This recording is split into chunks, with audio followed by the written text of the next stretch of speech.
So our next session is on business development training, coaching, and planning. I think Alison is going to tell you a little bit. Alison is going to tell you a little bit about what we do, sort of our history, and Alison. Okay, hi everybody. Welcome to our session on business development, training, planning, and coaching, as Alan mentioned.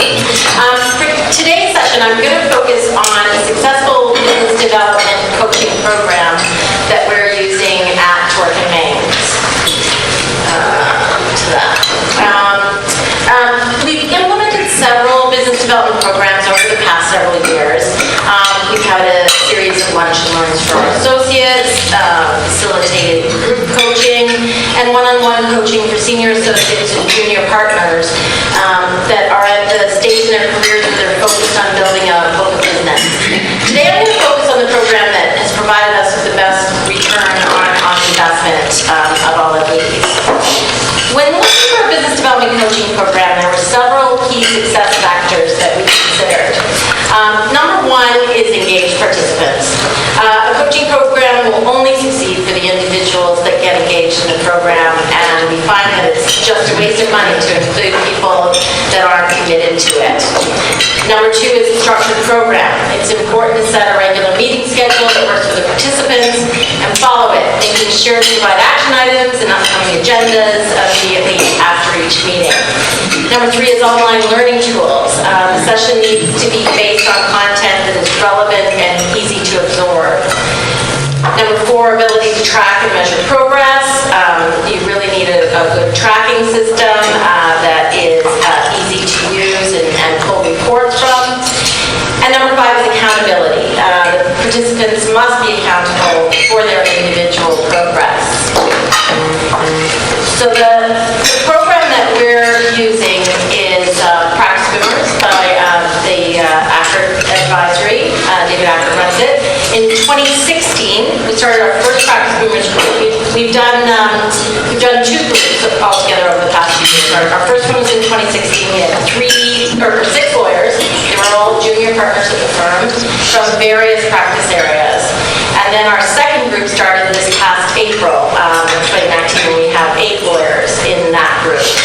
And the program includes facilitated group coaching, online tutorials, and pipeline tracking.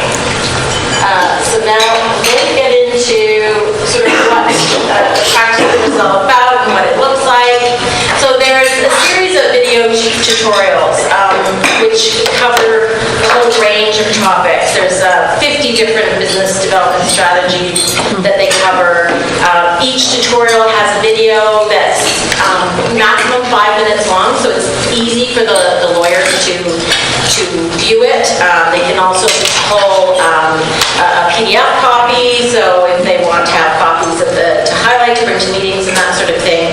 And some of the topics that they cover, for instance, are rainmaker habits, cultivating referral sources, establishing credibility, self-promoting, the sales cycle. There's about 5 or 6 sessions on the different elements of the sales cycle.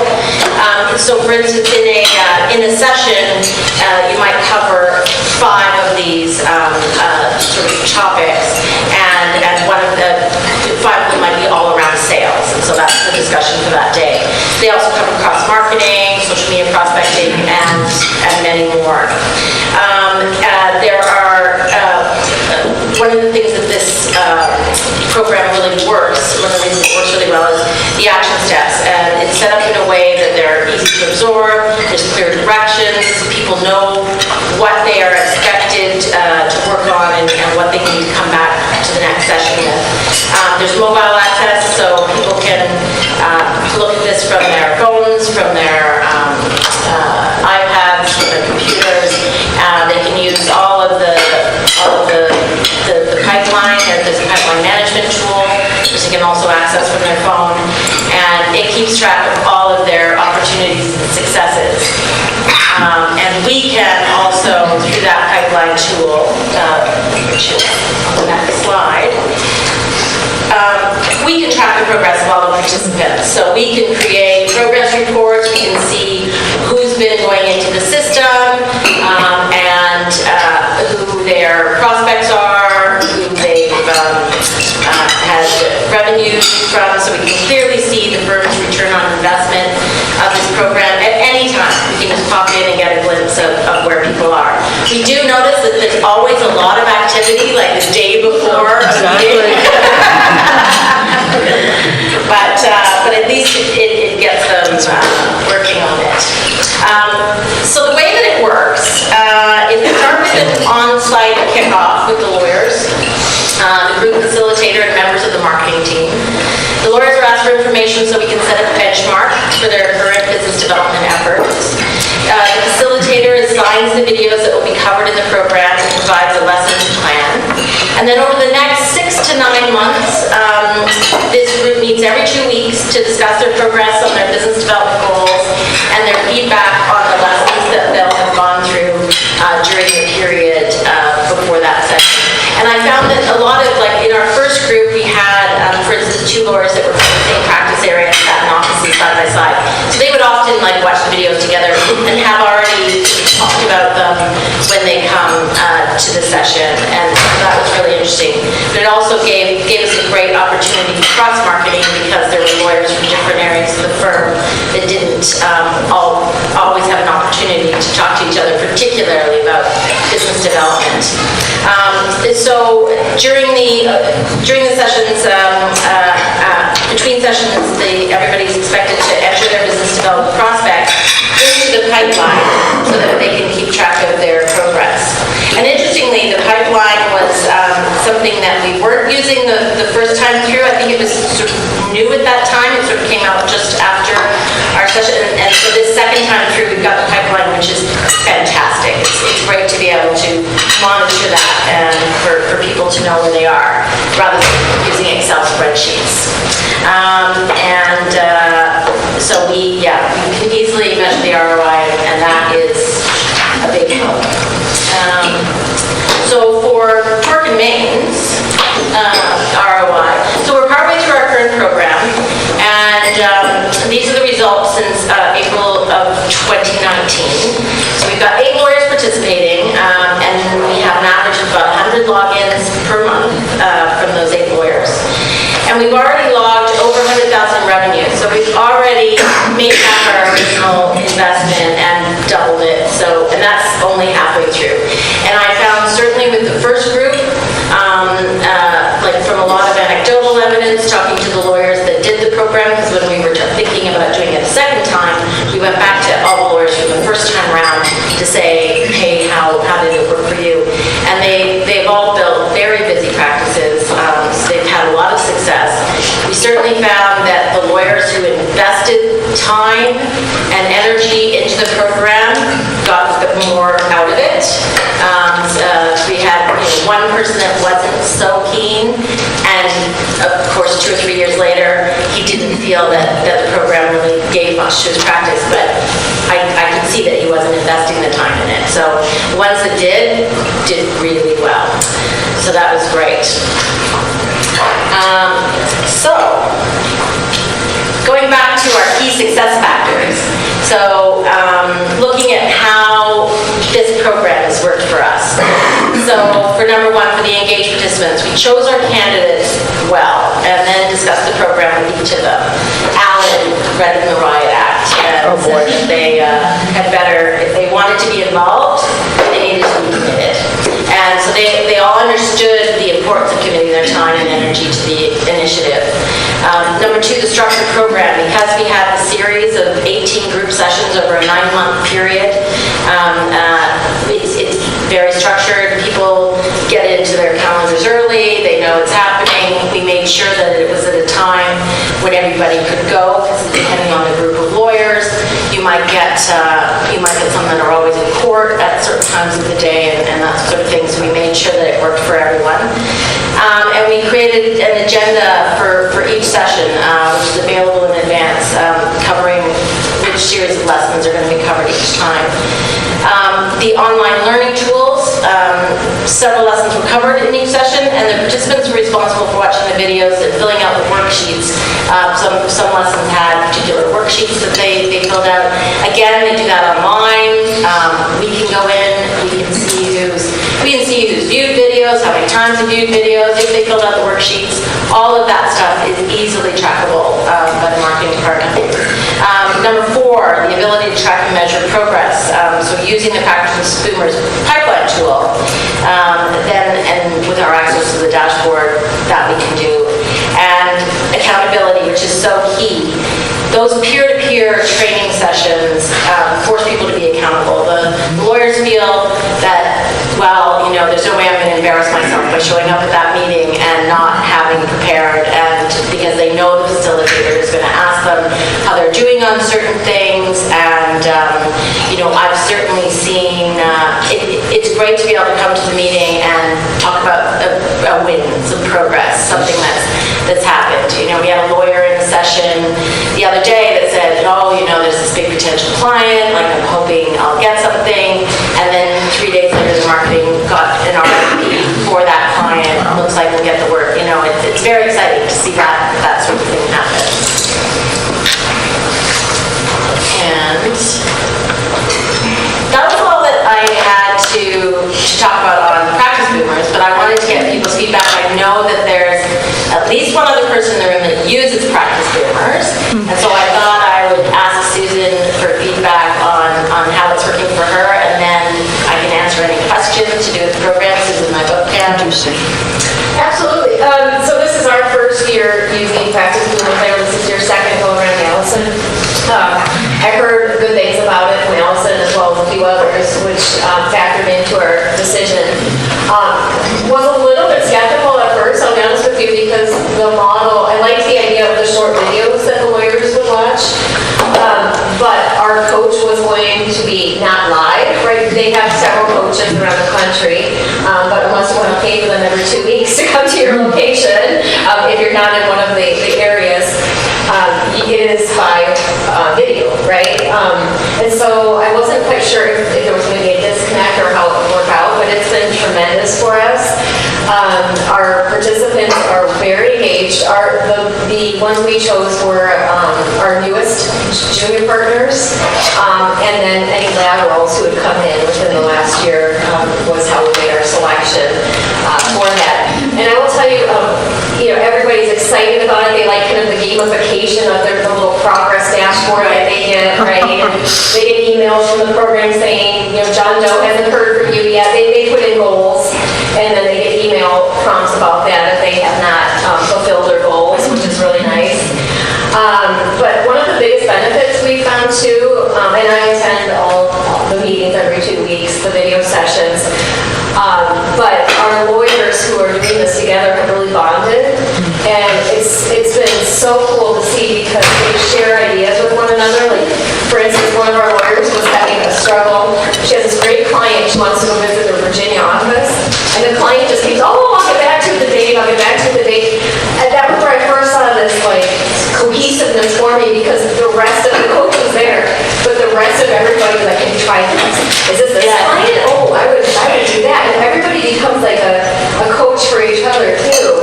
And I would say that is just as important so far as the success of the basic program, because I've just seen how much they all have learned about each other's practices, how they're in it for each other. It's bonding them, it's helping, and maybe we hope it helps them kind of keep, the more you keep those relationships going, I think the better chance you have of keeping talented lawyers at the firm too. So that really sticks out to me.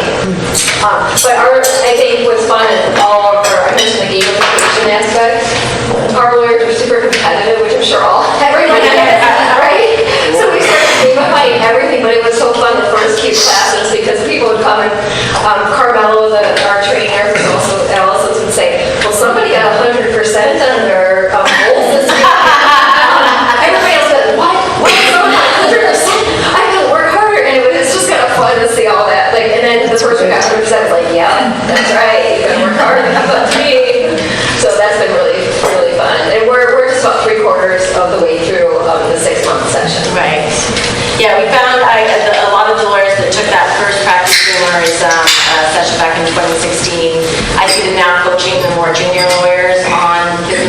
development. Everything that they learned in those sessions, they've turned around and they're teaching to others, and especially as their mentors, and that's great. Another thing that was really good about this is it's sort of an out-of-the-box solution. Like there is this whole program, body of knowledge that you have access to, so you don't need to be creating all that stuff in-house, because for business development training, we also do for the associates, we have lawyers that are running sessions, sort of lunch and learns, and but for that sort of thing, they have to create something to teach, versus with this, like any firm can quite easily put it in, even if you didn't have a marketing person, because there's a facilitator that takes care of everything, and so marketing can have as much involvement as they want. Now, the great thing about it too is that it's a great training program for your marketing people, because they go through all of these sessions, and so there's a lot of coaching information and learning that they pick up throughout this session, and as things go forward, can start doing a lot of coaching with more junior lawyers. Yes? You may have mentioned, but how much time can you get approximately per user? For the lawyers? Yeah, and what's sort of the cost of it? This is per user as well. Right. So time commitment, there's a session that's 1 hour every 2 weeks. They also, for the video tutorial and stuff, they're advised to try and spend, half an hour to an hour, like viewing that, and then keep their pipeline up to date, which is something that they can pop in and do at any time. So overall, probably maximum about an hour a week, I would say, and they can spend a little more time if they want to delve into stuff. That would really do it. Cost is about $8,000 a participant. U.S. Yes. You're in the States, so I did it. No, Robert. Oh, okay. For what time period? Per participant. For what time period? So we have it's over a 9-month period. Yeah. I will let you know. Alex, I must let you know. So I knew that price figure from you, and that was definitely not what I was quoted. Oh, was I It was a follow person that was quoted, and they actually contracted me to not say exactly how much we paid, but we paid less than 12, but more than you. You want to get a deal because it costs us more because we're Canadian. Customers. Yeah, that's what they said. They said you were repeat. It was kind of in on more of the when it was getting flourishing, it's just starting. But so I just wanted to let you know that, but it is negotiable. So just understand that. Not only Everything's negotiable. right, Yeah. the coaching cost was negotiable, and then perhaps the dashboard thing or the Well, it probably depends how many participants you have and that sort of thing. yeah. So, Maybe we should have an ally. That's just what I just said. So that's That's so, right. it's interesting. Exactly. And what Ken, you had a question first? Oh, sure. I hope I didn't miss this. I was looking at their website Yeah. just in terms of that one file wonder client and client that brings in a lot of repeat business, and then on this side, the business clients and corporate and commercial types and the litigation people. What's been your experience, the two firms, on how the client are attracting, or these young people are attracting? It depends on the practice area that they're involved in, because we've had lawyers from all different practice areas of the firm, and we've had some that are family law, business law, litigation, real estate. So the type of client absolutely depends on the lawyer. It's funny, you need to pay close to your leads, right? Like following in your industry. So they each really develop a book of business within their industry. But also cross-selling too. So getting back to this point, I mean, it's an interesting question, not just in terms of business development and practice movers, but Stephanie Watchman, who is speaking, I think, tomorrow, who's also affiliated, does stuff with my wife. She's also come to our firm to speak. There's a number of service providers, particularly to firms, and you do wonder, could we, if there's enough of us, could we somehow get a group discount, get sort of like, it's a shame that there are firms using the same service provider yet paying a different fee. Well, that's what, if it's productized like this, Right. it's much easier to do group buying. What Stephanie does is really unique and customized, that'd be harder, but for sure, this is an interesting option for that. Have you found that there's ever any hard feelings? I mean, obviously it's expensive, or somewhat expensive. Have you found that it's created any stratification among your younger lawyers where, oh, well, Alice, Bill, and Susan were chosen, but these other 5 weren't, or something like that? I don't know. I mean, I can answer from our point of view that it's a process. Like, we do go through a process, Yeah. and at the end of the day, you have to make a decision of what's best for the firm. And some people's feelings might get hurt along the way, and we've had this whole discussion now about that generation. Oh, everyone gets a trophy, and everyone finishes number 1. There's no problem. Unfortunately, we're running a business, and we do go through, and we give it a lot of thought. We do. At the end of the day, you have to do what's best for the firm. That's the best way. We did, we've done other business development training programs years leading up to this, and we were kind of at the point now where we could select this group, and I think it was because before we had a business development trainer come in, and we had, let's say, 12 slots, and then we sent something out to all of the partners and then associates. We had slots for associates and partners, and solicited interest, and they just had to fill out a few brief questions, like why would you like this training, and do you commit, do you promise to commit X amount of hours into making this work? And then they would respond back.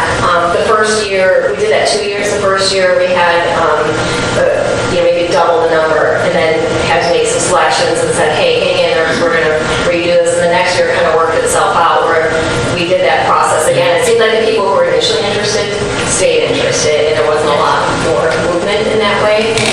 So that's how we kind of answer that. And then we offer some firm-wide training for everybody, pockets of people too. But I think everybody at least feels like they've gotten their shot and opportunity to do it. And people feel like the firm is really investing in them, which is great, and we definitely get our money back on that investment. Are there other firms that do programs, any kind of business development program? It doesn't have to be Swarm Most Practice Boomers. It could be one-on-one coaching. Just curious what other firms do. Yeah, we've done one for years through an individual in person this is the individual's business. We started out with a group of partners. Since then, probably run through about 4 different groups of partners. And last year, contracted with this individual to run a year-long program for the associates. It was difficult to determine which associates were going to participate. And so what we did is put in place an application process, which at the very least helped justify the decisions of who was included. We kind of knew who we wanted to be included. Some people self-selected by not filling out the application. But even as you indicated, we also said, if this is successful, we'll have another one. So those that weren't included, we plan on having a second one. So this individual we have used for many years.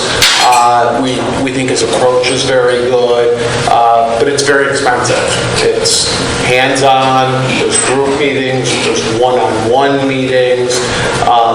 We think particularly at the associate level, it's hard to compete on a pay scale with the very large firms, and so we think about other ways we can compete, and offering this as a benefit, we believe is something that helps us stand out in the marketplace. In addition to the training that Susan described, we've also had good success sharing broadly among the firm good business development success stories that are repeatable and sort of accessible to people so that you can kind of see yourself doing the same thing and suddenly sort of clicks that this is how it happens and it's not so magical. So we have just an hour long, have the 3 or 4 people involved before a group, and they've been quite popular. How do you, I'm just curious, so if somebody's had some success doing some form of business development or some kind of whatever, how do you share that with the other people? We do it in a variety of ways. Principally, sort of pat on the back email, this group did a really nice job, this is what happened, here's how it happened. But for the kinds of things that I'm describing now, we'll actually we'll gather up in a conference room, anybody who wants to, and there are usually 20 or 30 lawyers who will come and just tell a story of how it happened and how it was based on real sort of accessible kind of relationships that over time materialized into important engagements. We do something very similar once a month. It is hard to limit some of the partners from talking about the details of the case. It must be very interesting to them. Also, we did do the individual business coaching for the first time last year. What's interesting to me is that it was mostly associates who signed up, but we're small enough that we opened it to the whole firm. And I think it actually could have been very useful for everyone to take this coaching. I don't know if anybody had any thoughts on doing a firm-wide coaching. We're a much smaller firm, than most of you, I think. We only have in our DC office 15. I don't even know exactly what the number is, it's small, but we try to do something similar. We try to do a lunch every month and just have people share stories. It's actually hard to get attendance at those things. We're just talking about starting to host them for lunch because everybody shows up for lunch. But the main thing I found helpful, we actually have brought in a consultant recently to actually work one-on-one with most people, and we're trying to do a combination of group sessions and one-on-one sessions with our consultants, who has so far been really good. One thing I think he's really been helpful with is trying to help us identify some symbiotic relationships within the firm that nobody was really looking for before. I do litigation and this other guy does restaurants, and I've done a bunch of restaurant litigation, and so we got together and now we are actively trying to market to each other's clients and sell ourselves as a hospitality group, even though we're such a small firm. That sounds weird, but it actually, we really do have that advantage practice. So he's helping us to identify things like that. We're trying to get everybody in the room to start talking about throwing around ideas like that. So at Voorhees, I oversee what we call Voorhees University. And that is a more comprehensive than business development training program. We have different learning tracks, the substantive legal skills by practice, what we dub as the second learning track, which is Voorhees Way, which is really how to navigate the firm, manage your practice, and really our approach and philosophy to relationship management, and that includes our business development training, and then we have a management and leadership track. Under Voorhees University, for the business development piece, we do a variety of different things. So there really isn't a one-size-fits-all. We do a combination of monthly lunches and on-demand learning, and what we put in our daily newsletter every Wednesday, there's a Voorhees University tip. So some of that practice content would be really interesting to include. But with respect to coaching specifically, we have a new partner accelerated sales program. So once you become a new partner, you get a coach, and you go through a combination of group and one-on-one coaching. And then individually, we have our senior managers on our team do their own coaching, and they've been, again, train up your staff to do it. We work with individual lawyers on their business development plans, and we have a number of different accountability methods to check in with them and track that. So happy to expand on any of that. And Britt, is all that content homegrown? Built in-house? I have developed a lot of the content, yes, so I would love to just start. We have started pulling in content from people and consultants that I really admire, and they drive with us. We have a very specific philosophy about how we approach business development, which is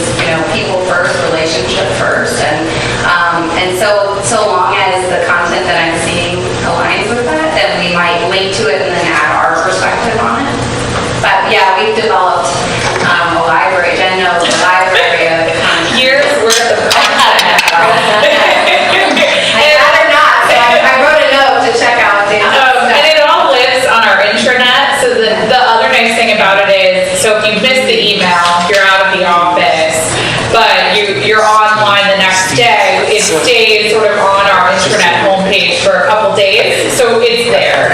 So if you didn't read or you didn't click on it, even if you don't, you're still able to, you're seeing that headline, and it's sort of a subtle reminder that you should be thinking about these things. But then if you click to search for it, or you search for a term on our intranet, all of that Boris University content is filterable. You can find it. So if you're ever feeling like you have a couple hours and you just want to start looking at tips, I'm sure everyone does this. We have it in an easily accessible and searchable way, so you can go back and find it. So that's one thing we've tried to do, is make the information as accessible as possible, so that if you, and the same with the on-demand training, so if you can't attend, we still want you to be able to have access to those resources. The only other thing I would add is on sharing of success stories is really a great way to, reinforce the business development culture at your firm. And at least for Voorhees, we have a culture still to this day where people are not willing to share. It's perceived as, boasting about yourself, but it is completely acceptable for someone else to share something on your behalf. So we had to create mechanisms where that was the case. We've come to a place, and Jen's really good work with our internal communication. We have every Monday, we have a broadcast, and that's really meant to, shine a light on the successes. And people now, rather than relying on someone else to tell the story, will now come to our team and we can tell it for them. So that has been acceptable. But if you have a firm where that's looked like you're being too boastful or bragging a little bit, then try to figure out how to leverage your marketing committee, your marketing team to tell those stories on your behalf, and make it make it part of your regular communication, so that people get a little bit more comfortable with it. And of course, when we have office meetings or practice meetings, business development updates and successes are always an agenda item. Well, that idea of touting other people's success has been something that's been rather successful for us with our women lawyers in particular, where they sometimes tend to be a little less out there in terms of bragging. So we try to brag on others and encourage us to do that as well. And we find, when we put something in our newsletter, a success story, the next day, all kinds of people are saying, oh, for the next newsletter. Yes. We do. And I guess one thing I would say about ours too is when it first started, it was sort of heavy on litigation wins, because those are easier to write about, but then we would talk to other people who maybe they worked on a deal, or maybe their matter was successful in a different way, and I would approach and say, would you like to be featured as a broadcast next week? And they would say, oh, that's only for litigators. And so we've really had, over the last couple of years, we've really had to stress that, it's not just the trial lawyers who can talk about wins. Yes, their wins are a little different because they have, jury or judge, or they come to some sort of settlement. But I'm really trying to tell folks, if your client is really happy with what you did for them, we should tell people that, because we want the trial lawyers to know that the lawyers who were never in the courtroom are also doing really good things. And so there was definitely a balancing act of trying to make sure that it wasn't just all trial victories. And so really trying to figure out how you can handle with some of those folks who are a little more shy, and making sure that they understand that it's appropriate, and that they will have sign off on whatever language you share that makes them feel comfortable. It's been definitely, over the last couple of years, we've grown a lot, but it's still a work in progress. So I'm going to shift it a little bit, still dealing with business development, but shift over to the budgeting side for a second. Because that kind of goes hand in hand. A lot of times on business development, we get back from the lawyers as well, I need more money. I need more money to be able to carry out the business development we want to do. So I'm just curious what firms do. I know we have individual lawyers in our firm have budgets, and that's what they have to spend on business development. It's reset every year, but I'm just curious if people have had this issue where it's great to train people in business development, but then they say, well, you gotta give me the funds to be able to go out and do some of these things. So, and how you run, like if you have budgets and how it works. So I can open that up. That's a big topic, but I'm curious to hear. Where do you want to start? We all want more money. I know you all spend money on business development. I know that. It's how you go about doing it and how to the individual lawyers, how are they held accountable. Why don't you introduce yourself since you just showed up? You are. Sure. John Wolf for Leonard Cohen, Silicon Valley. The lawyers simply submit a reimbursement for any business development expenses. There's no budget limitation for individual efforts to develop business. And so, but we obviously have a budget for our marketing director and firm-wide events and charity events, which are really business development events, etc. But on an individual basis, there's no budget. Are they held accountable in any way? Or, Well, we do have to, there's a billable number for business development, and, people can keep an eye on how many hours people are billing to that and the descriptions and what they're doing. But it's the honor system. I mean, you don't take your wife out and run it through as a business development expense.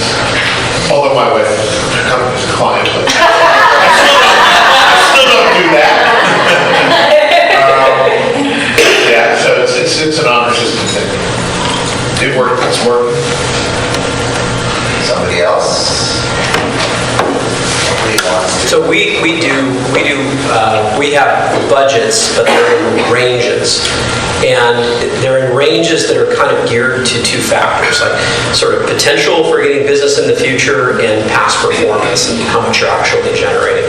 But as a whole, I would say we've really cut down on a lot of the really big ticket going to giant legal conferences. We just haven't seen a good return on investment from a lot of that. On the other hand, there's certain conferences we go to where it's critical because we play a leadership role in the conference. We're speaking at the conference. We have clients, critical clients that always come to this conference. There's one in Vegas for our employee benefits department, and that's hugely important for them. We spend a ton of money on that. So you have to be very targeted. So these larger ways that people can find to just spend money, we've just found that we just have to be much smarter about managing that because a lot of it doesn't pay off, to be honest. So how many people do have individual budgets for their lawyers? So, we do. Because what we've been talking about this year is that, certainly all the associates and junior partners would need to submit a plan of what they're going to do. Because Alan and I meet with them each year. Anybody who wants to change their budget. And a lot of them will come in with a very detailed plan of what they're going to do during the year. And certainly for new practice areas, there's, like our cannabis group, for instance, there's specific things. But we do set those budgets in advance. Barbie, have you? Yeah, we have individual budgets we get approved in advance, but we also have some room if ideas or opportunities come up along the way. And if it makes sense, I've never had it turned down. So if the partner says, well, if only I had more money, tell us what you'd like to do. And if that looks like something that makes sense, usually the firm can find a way. I wonder if it's more of an excuse to say, let's just what is it this person wants to do? So let me ask the firms that don't have individual lawyer budgets, because I was at a prior firm where they did, and I always thought that was so bizarre. I said, what happens if everybody just goes out there and just goes crazy and spends money? How would you ever keep track of that? So what do you do? What do you do if all of a sudden in one given year, a whole bunch of people are out there just running around spending money on valid business development? Is there no controls in place? I'm just curious. Well, in our firm in New York, Phillips Nizer, partners can use discretion for various expenses up to $500 at a single time. So if you're buying a ticket to some event or you're taking someone out to dinner, that will automatically be reimbursed. But if you're planning to go to a conference, you do a proposal, you submit it to a committee, and they generally approve it if it makes sense in advance. pretty much the same because we don't have budget, we spend, we try to keep it lower, and for events, seminars, or things like the flight abroad, single night, you will need an approval prior to I worked at one of my former firms where we would budget based on the practice group, not necessarily the individuals. And candidly, I would attend the practice group lunches and say, we ran a report and none of you have done anything.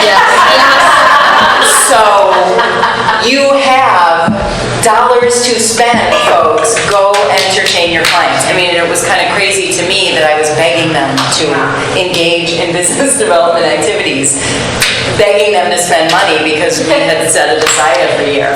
Others were very regimented and good about it, but more often than not, I was attending a practice group lunches saying, spend money, guys. Come on, do something. We want you to go and entertain your clients and bring in some new ones. So, And certainly for the groups with a plan, they spend their money. Right. You know, it's the same for my marketing No question, budget. I that's say, I could come in well under budget if I didn't do the things I was planning to do. But then you fire me. That being said, our overall spend every year from budget to spend is always more.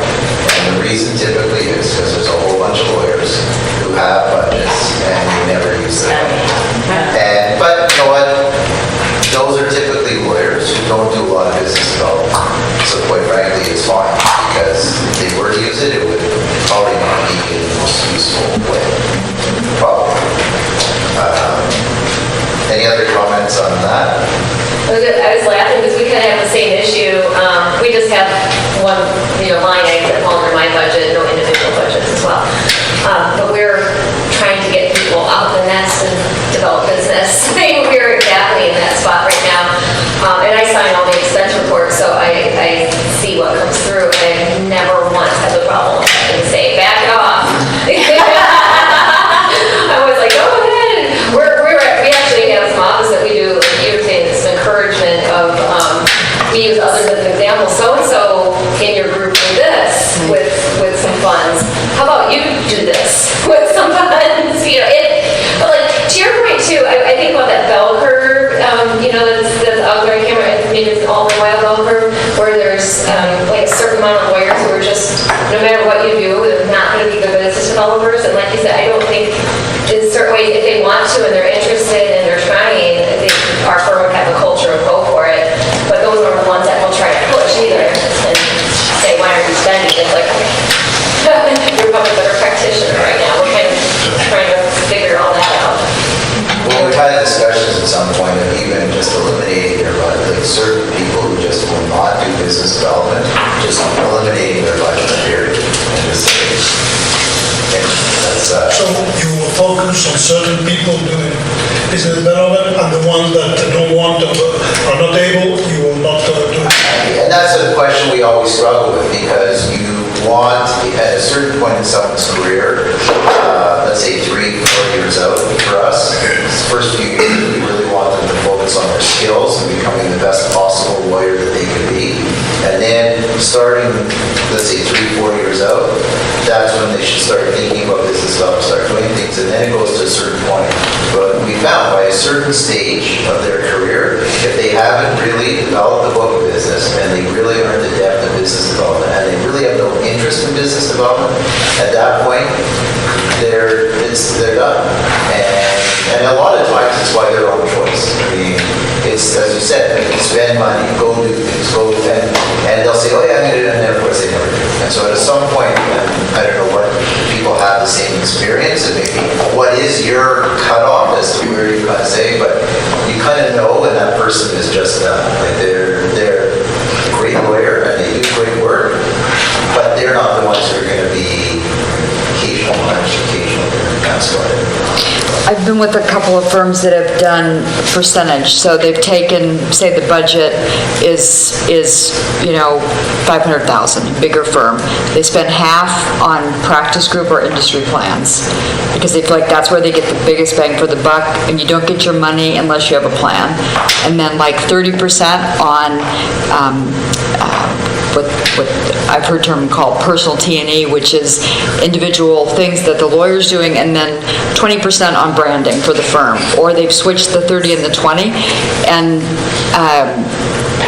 because of this feeling that the most effective money is the group plan money. That really develops expertise